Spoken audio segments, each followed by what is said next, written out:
Press briefing আমরা এখনই শুরু করতে যাচ্ছি। আপনারা দেখতে পাচ্ছেন আমাদের প্রেস ব্রিফিং আজকে আপনাদের সামনে কথা বলবেন বাংলাদেশ জামাত ইসলামীর সম্মানিত অ্যাসিস্ট্যান্ট সেক্রেটারি জেনারেল নির্বাহী পরিষদের সদস্য মাওলানা আবুল হাসনাত মোহাম্মদ আব্দুল হালিম।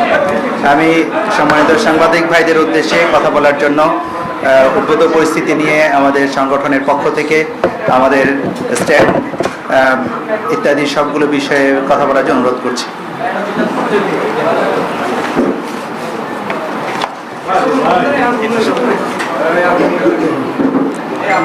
বিসমিল্লাহির রহমানির রহিম নাহমাদুহু ওয়া নুসাল্লি আলা রাসূলিল কারীম আম্মা বা'দ। বাংলাদেশ জামাত ইসলামী আয়োজিত আজকের সংবাদ ব্রিফিংয়ে উপস্থিত সম্মানিত সাংবাদিকবৃন্দ, আজকে প্রেস ব্রিফিংয়ে উপস্থিত রয়েছেন বাংলাদেশ জামাত ইসলামীর কেন্দ্রীয় কর্মপরিষদ সদস্য এবং ইসলামী ছাত্র শিবিরের সাবেক কেন্দ্রীয় সভাপতি, প্রচার বিভাগের সাথে যিনি এখন সংশ্লিষ্ট কর্মকর্তা জনাব জাহিদুর রহমান। আপনাদেরকে শুকরিয়া জানাচ্ছি। আল্লাহ তাআলার কাছে আমরা সবাই শুকরিয়া জানাই যে গতকাল লাইলাতুল কদর আমরা পালন করেছি। মহিমান্বিত রজনীর পরেই আজকে গুরুত্বপূর্ণ 2-3টি বিষয় দেশ জাতির কাছে অবহিত করার জন্য আপনাদের মাধ্যমে আমরা এখানে আপনাদেরকে আহ্বান করেছি। মাননীয় বিরোধী দলের নেতা আমাদের আমির জামাত আজকেই এতেকাফে শুরু করেছেন। বাকি সিনিয়র দায়িত্বশীলরা প্রায় অনেকেই এতেকাফে আছেন। তো আজকে আমাদের আহ্বানে আপনারা শরীক হওয়ার জন্য ধন্যবাদ জানাচ্ছি। আমরা যে বিষয়গুলো মৌলিকভাবে অ্যাড্রেস করব সেটা হচ্ছে সিটি কর্পোরেশন এবং জেলা পরিষদে যে অন্যায়ভাবে প্রশাসক নিয়োগের যে সরকার সিদ্ধান্ত নিয়েছে, আমরা এটা তীব্র প্রতিবাদ জানাচ্ছি এবং আমরা মনে করি যে এটা গণতান্ত্রিক রীতিকে ব্রেক করে সরকার এই কাজটা করেছে। আপনারা অবহিত আছেন যে গত 22শে ফেব্রুয়ারি সরকারের স্থানীয় সরকার বিভাগের পক্ষ থেকে 6টি সিটি কর্পোরেশনে প্রশাসক নিয়োগ করা হয়েছে এবং 14 মার্চ 5টি সিটি কর্পোরেশনে প্রশাসক নিয়োগ করা হয়েছে। আপনারা জানেন ইফতার মাহফিলে দাওয়াতের জন্য আমি কিন্তু স্থানীয় সরকার মন্ত্রীর বাসায় গিয়েছিলাম, দাওয়াত দিয়েছি। ওদিন আলোচনায় আমরা বুঝতে পেরেছি যে খুব শীঘ্রই স্থানীয় সরকার নির্বাচন অনুষ্ঠিত হতে যাচ্ছে। আলাপসারিতে এটাই বোঝা গেছে। কিন্তু আমরা এখন দেখতে পাচ্ছি যে জাতীয় নির্বাচন অনুষ্ঠিত হওয়ার পর জনগণের প্রত্যাশা যে স্থানীয় নির্বাচন স্বাভাবিকভাবে হবে, কিন্তু সরকার স্থানীয় নির্বাচনের দিকে না গিয়ে 22 তারিখে 6টি এবং 14 তারিখে 5টিতে প্রশাসক নিয়োগ দিয়েছে। এই প্রশাসক কারা? যারা তাদের দলীয় নেতাকর্মী, যারা নির্বাচনে হেরেছে। যেমন শফিকুল ইসলাম মিল্টন, তিনি ঢাকা সিটির 15 নম্বর আসনে নির্বাচনে হেরেছেন, তাকে প্রশাসক নিয়োগ করা হলো। এরপর আমরা দেখি নজরুল ইসলাম মঞ্জু খুলনা, উনি একটি আসনে হেরেছেন।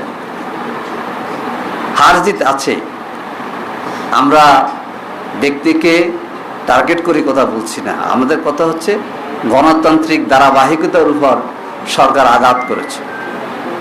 সরকার অপেক্ষা করতে পারত, কারণ গত 17 বছরে 18 বছর যে আমরা আন্দোলন সংগ্রাম করেছি গণতান্ত্রিক প্রক্রিয়াকে সমুন্নত রাখার জন্য, ফ্যাসিস্টদের বিরুদ্ধে যে সমস্ত বিষয়গুলো আমরা তুলে ধরেছিলাম, সেটারই একটা হচ্ছে যে জনগণের মতামতকে তোয়াক্কা না করে দলীয় চিন্তায় চেতনায় দলীয় লোক বসানোর জন্য সিদ্ধান্ত গ্রহণ করা। সরকার 6টি সিটি কর্পোরেশন, পরে 5টি সিটি কর্পোরেশনের এই নিয়োগ দিয়ে আমরা মনে করি যে জনগণের মতামত এবং জুলাইয়ের যে স্পিড, এটাকে সরকার অবজ্ঞা প্রদর্শন করেছে।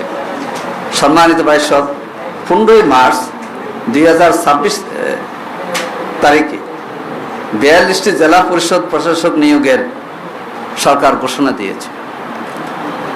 আপনারা জানেন জামাত ইসলামী 7টি জেলায় নিরঙ্কুশ বিজয় লাভ করেছে এবং 6টি জেলায় একটি আসন ছাড়া, যেখানে 3 সেখানে 2, যেখানে 2 আসন পেয়েছে। দেখা যায় সরকার 42টি জেলায় তাদের দলীয় লোক নিয়োগ দিয়েছে এবং দলীয় লোক যদি বিশিষ্ট নাগরিক হতো সেটা ভিন্নভাবে চিন্তা করার ছিল, কিন্তু দেখা যায় যারা বিপুল ভোটে হেরেছে, যেমন গাইবান্ধা 3 বিএনপির জেলা সভাপতি জামাত ইসলামের প্রার্থীর গাড়ি বিপুল ভোটে হেরেছে, তাকে গাইবান্ধা জেলা পরিষদের প্রশাসন নিয়োগ করা হলো। গাইবান্ধা 5টি আসনের মধ্যে 4টিতে জামাত ইসলামী নির্বাচিত হয়েছে। কুড়িগ্রাম 4টি আসনের মধ্যে 4টাতেই 11 দলীয় জোট, 3টি জামাত, 1টিতে এনসিপি জিতেছে। সেখানে যিনি গত নির্বাচনে হেরেছেন তাকে প্রশাসন নিয়োগ দেওয়া হয়েছে। এটা এক ধরনের হাস্যকর বিষয়। আমরা মনে করি স্থানীয় সরকার নির্বাচন সচল হওয়া দরকার এবং জনগণের ভোটে নির্বাচিত প্রতিনিধিরাই এই ক্ষেত্রে এগিয়ে আসুক, যে দলের হোক। এই ক্ষেত্রে সরকার নিজেদের দলের সুবিধা নেওয়ার জন্যে নিজেদের দলের লোকদেরকে আগে থেকে পরিচিত করে এবং মাঠে ভিন্ন একটা অবস্থা তৈরি করার জন্যে এই জাতীয় কাজটা করেছে, যেটা একটা গহিত কাজ হয়েছে, যেটা গণতন্ত্রের আচরণের ক্ষেত্রে তারা সে ধরনের ভূমিকার পরিচয় দিতে পারেনি। সম্মানিত সাংবাদিক বন্ধুগণ, এরপরে আমরা দেখতে পাচ্ছি গতকাল বাংলাদেশের 7টি বিশ্ববিদ্যালয়, ঢাকা, রাজশাহী, চট্টগ্রাম সহ ভাইস চ্যান্সেলর পরিবর্তন করা হয়েছে। উচ্চশিক্ষা অধিদপ্তরের ক্ষেত্রে যেখানে ইউজিসির চেয়ারম্যান পরিবর্তন করা হয়েছে।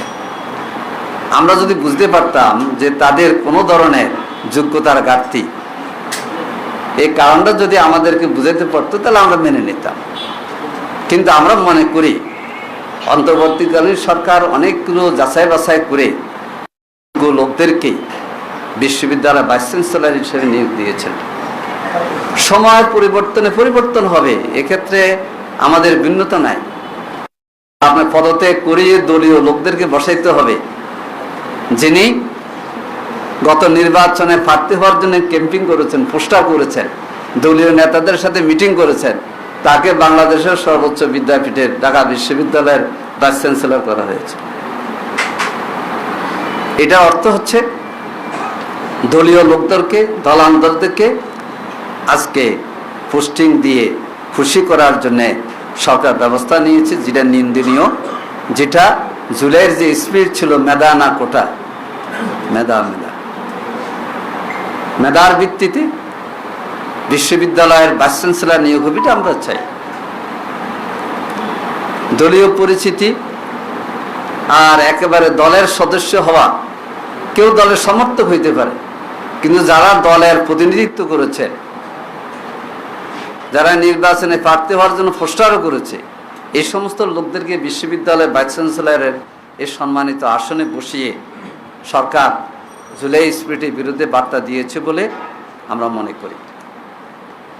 এরপরে আরেকটি বিষয় আপনাদের নজরে আনতে চাই, সেটা হচ্ছে গত 25শে ফেব্রুয়ারি বাংলাদেশ ব্যাংকের যে গভর্নর আহসান এস মনসুর ছিলেন, তাকে সরিয়েও জনাব মুশতাকুর রহমান নামে একজন ব্যবসায়ীকে বাংলাদেশ ব্যাংকের গভর্নর নিয়োগ দেওয়া হয়েছে, যে নজিরবিহীন। কোনো ব্যবসায়ী বাংলাদেশ ব্যাংকের গভর্নর অতীত হয়নি, যেটা নাগরিকদের মধ্যে এবং শিক্ষিতদের মধ্যে যারা বিবেচনায় ব্যাংক পরিচালনা দক্ষ, তাদেরকেই অতীতে বাংলাদেশ ব্যাংকের গভর্নর করা হয়েছিল, কিন্তু জোর করে তাকে একদিনের মধ্যে হুটিয়ে সেখানে জনাব মুশতাক সাহেবকে নিয়োগ দেওয়া হয়েছিল। আমরা এটারও নিন্দা জানাই। তা আজকে মূলত এই 3টি বিষয় আপনাদের সামনে উপস্থাপনের জন্যেই আমরা আপনাদের রেখেছি। আপনাদের মাধ্যমে আমরা বার্তা দিতে চাই যে ত্রয়োদশ জাতীয় সংসদ নির্বাচনের মধ্য দিয়ে জনগণের যে প্রত্যাশা, যে গণতান্ত্রিক পদ্ধতি এবং গণতান্ত্রিক কালচার সমুন্নত থাকবে। ফ্যাসিস্ট আমলে যেটার থেকে বঞ্চিত হওয়ার কারণে আমরা সবাই মিলে ফ্যাসিবাদ বিরোধী আন্দোলন করেছি, এই জাতীয় কাজ থেকে বর্তমান এই সরকার বিরত থাকবে। সামনে এই ধরনের পদক্ষেপ নেওয়ার ক্ষেত্রে তারা সতর্কভাবে ভূমিকা পালন করবেন এবং এসব নিয়োগের ক্ষেত্র যেটা জনগণের মতের বিপরীত বাতিল করে জনমতের প্রতি তাদের শ্রদ্ধা প্রদর্শন করার জন্যে আমরা আহ্বান জানাচ্ছি। আল্লাহ হাফেজ। প্রশ্নটা হলো, সামনে পৌরসভা এবং ইউনিয়ন পরিষদেও প্রশাসক বসাতে পারে এমনটি আশঙ্কা করছেন কিন্তু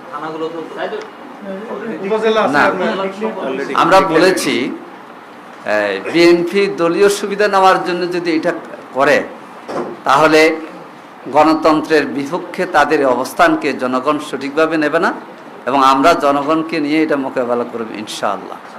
একটা প্রশ্ন, সেটা হচ্ছে আপনি বলেছেন যে আপনি স্থানীয় সরকার মন্ত্রীর কাছে গিয়ে দেখলেন যে তার প্রস্তুতি আছে যে স্থানীয় সরকার নির্বাচন দেবে, তফসিল ঘোষণা করারও কথা ছিল, নির্বাচন কমিশন সেখান থেকে পিছিয়ে এসেছে।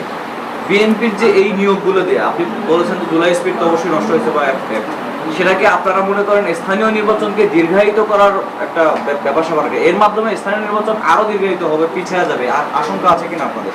সেটার রোধে আপনারা কি করবেন? একই সাথে নির্বাচন কমিশন কি আপনাদেরকে কোনো বার্তা দিয়েছেন কিনা যে কবে নাগাদ এই কমিশনের কাছে একজন নির্বাচন কমিশনার কিন্তু কিছুদিন আগে বলেছে যে রমজানের পরে তারা 1 মাসের মধ্যেই স্থানীয় নির্বাচনের ক্ষেত্রে তারা পদক্ষেপ নেবেন। তো নির্বাচন কমিশনের পক্ষ থেকেও সেই ধরনের বার্তা আমরা পেয়েছিলাম।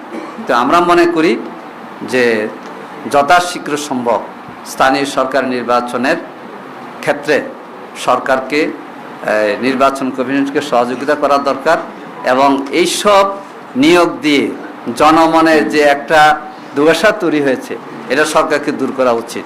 আমরা স্থানীয় নির্বাচন চাই। আমরা আগে বলেছিলাম স্থানীয় নির্বাচনের ক্ষেত্রে জাতীয় নির্বাচন না স্থানীয় নির্বাচন, তখন আমরা প্রস্তুত ছিলাম স্থানীয় নির্বাচনের জন্য। বিএনপি কিন্তু তত আগ্রহ তখন দেখায়নি।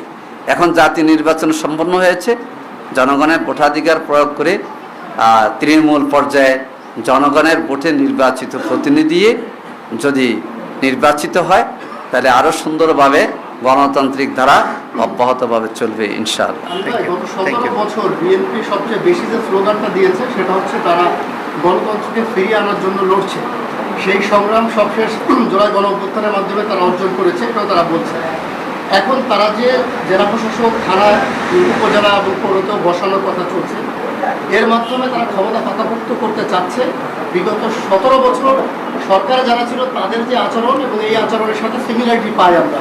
আপনি কি মনে করছেন যে এই সরকারও স্বৈরাচারের পথে হাঁটা শুরু করেছে? না, এখনো এত কঠিন কথা বলবো না। আমরা তো দায়িত্বশীল বিরোধী দল হিসেবে ভূমিকা পালন করব। আমরা আশা করি ফ্যাসিস্টদের বিরুদ্ধে যে আন্দোলন হয়েছে তারা সাক্ষী আছে। যেসব কারণে ফ্যাসিস্টদের অবস্থা ধীরে ধীরে পালিয়ে যাওয়ার প্রেক্ষাপট তৈরি করেছে, সেক্ষেত্রে বিএনপিও সতর্ক থাকবে। আমরা এখনো 1 মাস মাত্র গেল, 1 মাস শেষ হতে যাচ্ছে। এই জন্যে আমরা অপেক্ষা থাকব। আমরা প্রতিবাদ করছি, সামনে আমরা প্রতিবাদ কর্মসূচি, প্রতিরোধ কর্মসূচি সামনে দেব, সেটা পর্যায়ক্রমে হবে ইনশাআল্লাহ। তা আল্লাহ হাফেজ। সেটা কি সরকারের সাথে আগে আপনারা আলোচনা করবেন নাকি পরে সরাসরি? সরকারের সাথে তো আলোচনা এই ক্ষেত্রে নাই। আমরা আমাদের বক্তব্য তুলে ধরছি। আজকের বক্তব্যের মাধ্যমে তো জনমত তৈরি হবে, সরকারের কাছে বার্তা যাবে, তারপরে সরকারের পদক্ষেপ পজিটিভ না হলে আমরা সেভাবে ভূমিকা নেব। একটা বিষয় হচ্ছে যে সরকার তাদের এই 1 মাসের মাথায় তারা জুলাই সনদ এবং আপনাদের স্থানীয় নির্বাচন যেটা আপনারা দাবি করছেন, এদিকে তারা অনেকটা পেছনে রেখে তাদের যে নির্বাচনী ইশতেহার ছিল, এই নির্বাচনী ইশতেহারকে নিয়ে তারা ব্যাপকভাবে অ্যাক্টিভ এবং তারা এই কাজগুলো করছে এবং তারা বুঝছে এটার মাধ্যমে বাংলাদেশকে এগিয়ে নিচ্ছে। আপনি কি মনে করছেন যে স্থানীয় সরকার নির্বাচন বা জুলাই সনদকে পাশ কাটিয়ে সরকার জনগোষ্ঠীমূলক কাজগুলো করে জনগণকে কনভিন্স করে এগুলোকে পেছনে ফেলতেই তারা এই কাজগুলো করছে? এক্ষেত্রে আসলে আপনার কি মনে হয়? না, তারা যেতে সরকার ইশতেহারের মাধ্যমে তাদের কাজ এগিয়ে যাবে, আমরা বিরোধী দল হিসাবে জনগণের যে অগ্রাধিকার সেটা তুলে ধরব।